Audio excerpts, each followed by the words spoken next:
आज का प्रश्न कथा कहने के पहले, यहां पर भी हमसे किसी ने प्रश्न किया था, यह प्रश्न हमने बाहर से भी लिया है, इसी प्रश्न की पुनरावृत्ति हम कर रहे हैं। कोई राकेश जी हैं, राकेश जी ने फिजी के भी किसी ने पूछा, उनका नाम हमें पता नहीं, पर एक और ये सेम मिलता जुलता प्रश्न है। इन्होंने पूछा, देवी देवताओं को बलि देना क्या उचित है? हमारे देवी देवताओं में, कुल देवताओं में बलि दी जाती है, बलि प्रथा का विधान है। बलि ना दे तो देवता नाराज हो जाते हैं, देवी नाराज हो जाती हैं, कई बार पत्नी पर चली आती हैं। आप अहिंसा की बात करते हो, बलि देना हिंसा है, तो क्या हम अपनी देवी को बलि देना बंद करें? और अगर कर दें तो क्या आप गारंटी लेंगे कि हमारी देवी नाराज नहीं होगी? राकेश जी, कोई नोटरी वोटरी लिखवानी हो तो ला सकते हो, और हम लिखने को तैयार हैं। पहली बात, कोई भी देवी या देवता बलि मांगे तो वो ना देवी है ना देवता।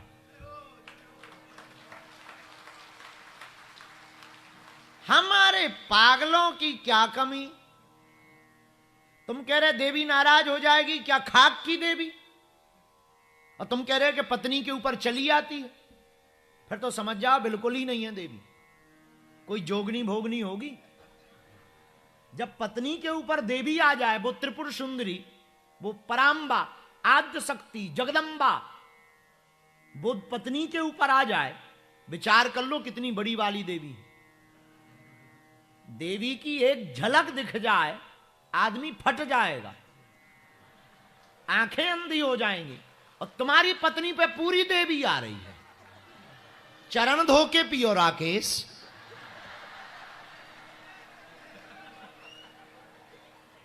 आरती उतारो उसकी, फिर तो तुम अपनी पत्नी की पूजा करो।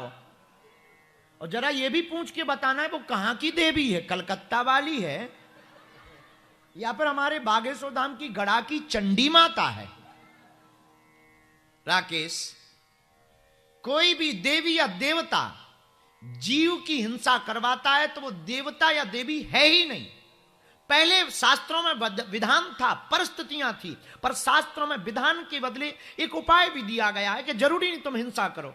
नारियल की बलि दे सकते, नींबू की बलि दे सकते, कुमड़ा की बलि दे सकते, क्योंकि भगवान ही देवी या देवता दूसरे को जिंदा करता है, मारता नहीं। अगर तुम्हारी देवी जीव मार के खा रही हो, अपना पेट भर रही, तो फिर तुम बच के रहना। कल के दिन तुम जीव ना दो, वो तुम्हें ना खा जाए, फिर रक्षक की जगह वो भक्षक ना बन जाए, फिर क्या करोगे राकेश? तो राकेश,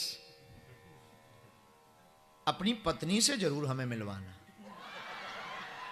हमने आज तक देवी के दर, तुम गलत मत ले जाना राकेश, तुम्हारी पत्नी हमारी बहन है, पर हमें उस देवी के दर्शन करना है।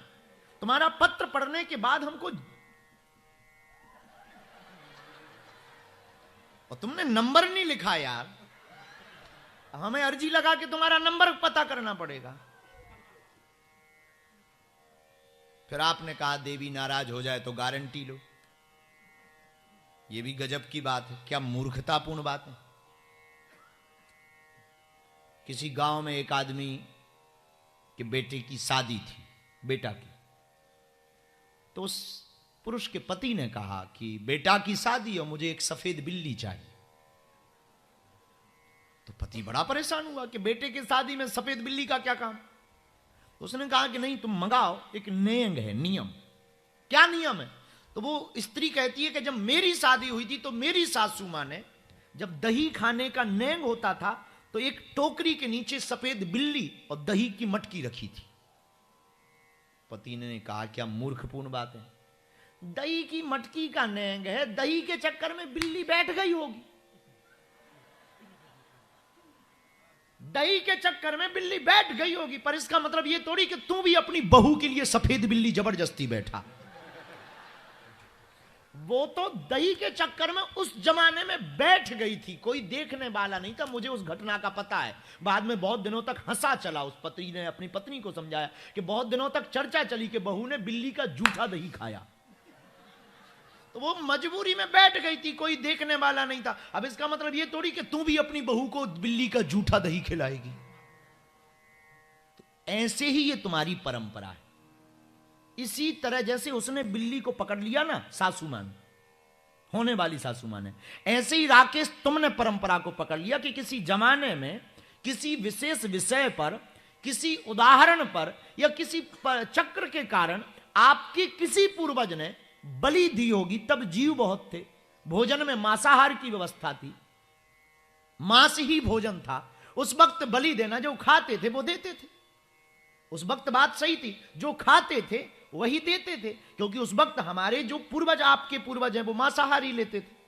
तो जो खाते थे वही देवी देवताओं को दे देते थे। और तुमने उसी को परंपरा बना लिया कि बलि दे दो वरना देवी नाराज हो जाएगी, पत्नी पे आ जाएगी। इसीलिए हम आपको बता दें, देखो बुरा मत मानना राकेश जी, ये नियम कोई एक बार चल गया तो जरूरी नहीं वही मानो।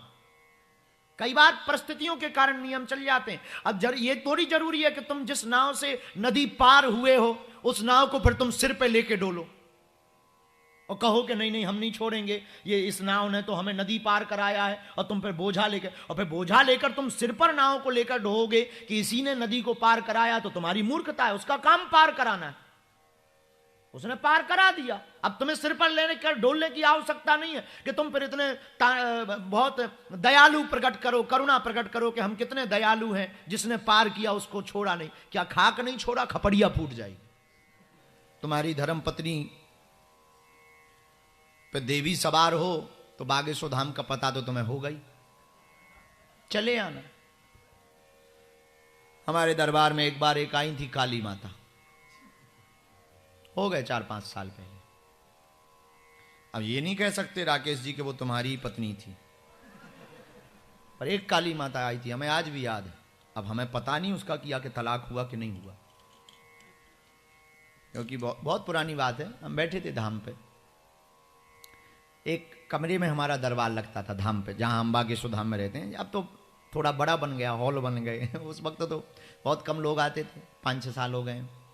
एक कमरे में दरबार लगता था, एक छोटा सा हॉल था, भीतर हम बैठे। लगभग 2 बजे के लगभग दोपहर में सेवादार भागते हुए आए। हमने कहा क्या हुआ? बोले काली माता आ गई। तो हमने कहा भाई जब काली माता आ गई तो बुलाओ। और एक बहन जी बाल खोलें और जीव ने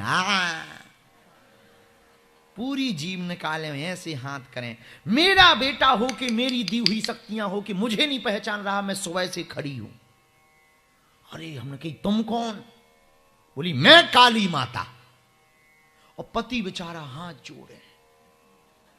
हमने जो हाथ जोड़े थे उससे पूछा, हमने कहा तुम कौन? बोले हम वैसे तो ये माता है हम, लेकिन जिनके ऊपर ये माता सवार है उनके हम पति हैं। बोले उनके, अरे हम कहा बहुत अच्छी है, बहुत अच्छी आई, बहुत अच्छी आई। हम कहा आओ काली माता है, आओ। काली माता अब आए बाएं। उन्हें लगो कि बाबा लड़का है छोटा सा, अब उनने हम पे प्रेशर बनाओ। और प्रेशर, मैं दिन भर से खड़ी, सुबह से खड़ी, मुझे नहीं देख पाया, बड़ा शक्ति वाला बना, मुझे नहीं पहचान पाया। हम की माता ना पहचान पाए हुई, परिचय दो कहां से आई? बोली मैं कलकत्ता की काली। तो हम कहा फिर कलकत्ता में तो मंदिर खाली होगा हुई है। जब तुम यहां हो, जब तुम यहां हो तो मंदिर खाली हो गया होगा। बोले नहीं। अब हमने कहा तुम इतनी बड़ी काली माता हो, बुरा ना मानना काली माता, हम हनुमान जी नहीं हैं।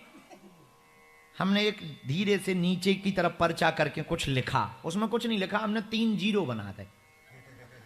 हम कहा बताओ काली माता इसमें क्या है? तुम तो माता हो, तुम्हें तो सब आता है, और शुद्ध काली माता हो तो तुम्हें तो पता ही होगा, तुम तो 3 काल की जानते, फिर तो काली माता हो। और बताओ इसमें क्या लिखा है? अब काली माता आए बाएं, मेरी परीक्षा ले रहा, ये कर रहा। अरे हम कहीं परीक्षा नहीं, अपना प्रेजेंटेशन तो दो। ना भी परीक्षा दो, प्रेजेंटेशन तो दो कि तुम काली माता हो। हम परीक्षा लेने के लिए हमारी क्षमता नहीं, हम तो बालक हैं आप, पर प्रेजेंटेशन तो दो। और अब काली माता ने और जीव निकाल लिया और पति और कपे। हम कहीं ना कब ठटरी के बारे चरण पकड़ ले। हमारा दिमाग खराब, भरी भीड़ में बेइज्जती करने लगी काली माता। हमने कहा गुरुजी अगर अपन ने लंबी चाल नहीं चली तो काली माता हैवी हो जाएंगी। पति पे तो हैवी है ही है जी, अपन पे भी हो जाएंगे।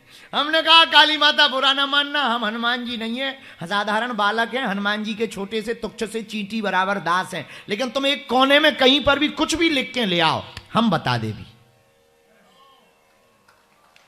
रुको, काली माता तनक डाउन भाई तुम्हारे जैसी, लेकिन हमसे भी नहीं रहा गया, फंस गलत जगह गई थी। हमने कहा और बताओ काली माता जिस पे तुम सवार हो ये मुन्ना से कब से नहीं मिली है? पति हमेशा मुन्ना ही को शक करत तो इको टाका चलत तो वहां। अरे बोलो है, हमने कही हाओ। पति ने एक दो झन्नाटेदार फटा, हम कहीं दूसरा काली माता की तरफ से लगो। काली माता गायब, जीभ घुस गई, पूरी अंदर चली गई। और काली माता देखे अब उन्हें कुछ ना समझ में आवे कि हो का गो। और पति, हमने कहा ये न मारो, बाहर लगो, बाहर ले जाओ। फिर नहीं हमने पूछी कि तलाक होगा कि क्या होगा। हम कहा जय बजरंग बली, बड़ी काली माता बन के आ गई। राकेश जी खैर ये तुम्हारी पत्नी के लिए बात नहीं है, तुम बुरा मत मान जाना। इसलिए शरीर पर आने वाले देवी देवताओं की निंदा नहीं है, पर शरीर पर कभी भी देवी देवता आ ही नहीं सकते। आ जाए अगर देवी किसी के शरीर पर तो शरीर ही क्या ही को। हमारा शरीर इतना गंदा, मल भरा, पेट में मल भरा, आंखों में कीचड़ छपा है, नाक में गंदगी, मुंह से दुर्गंध, पेट में दुर्गंध, और इतनी पवित्र काली माता घुस जाएंगी। गजबई जमाना चला भैया, देखो तो तुम। आजकल भारत में तो इतनी माता भर रही लोगन, इतने फिजी में भी भर रहे, यहां भी हमने, अब हम बोलेंगे नहीं, यहां भी कई जगह माता भरती। अब भगवान बचावे, बुरा ना मानना, हम किसी माता की बुराई नहीं करते, हम भी किसी माता के पुत्र हैं, भगवती को हम बहुत मानते, लेकिन भैया ये हमारे सनातन धर्म का मजाक है। हमें किसी ने एक वीडियो दिखाया था, एक कोई महात्मा जी, अब महात्मा जी कह दें या हलुआ नाथ कह दें उन्हें, मुगदर लेकर के हमारी स्टाल में बैठ के केला खा रहे थे, केला खा रहे थे। तो हमने पूछा, हमने कहा ये क्या है? बोले हनुमान जी अब हरे। हम कही लो जी आ गए। तो हमने हनुमान जी से पूछा, हम कही अब तुम आदमन में भी घुसन लगे। हमारी 3 पीढ़ी गुजर गई सेवा करते करते हनुमान जी की, 3 पीढ़ी। हनुमान जी की पूंछ के बाल नहीं दिखेगा, लोगन पे हनुमान जी आ जाते हैं। उनकी छोटी सी चमत्कार के बल पे हम पूरी दुनिया में दरबार लगा रहे। अगर हनुमान जी हमें दिख जाते तो हम जो है जितने देश हैं, 200 कछु देश हैं, सब देशन में जो है सनातन धर्म को झंडा घुसवा देते। इतने कृपा भर पे लोगों ने हनुमान जी से जोड़ रहे हो, कई लोगों को हनुमान जी भर जाते। बताइए तो क्या उल्लुओं का जमाना चल रहा? और तुम भी गजब के हो, इतना हुआ और तुम तुरंत माता भभूति दे दो,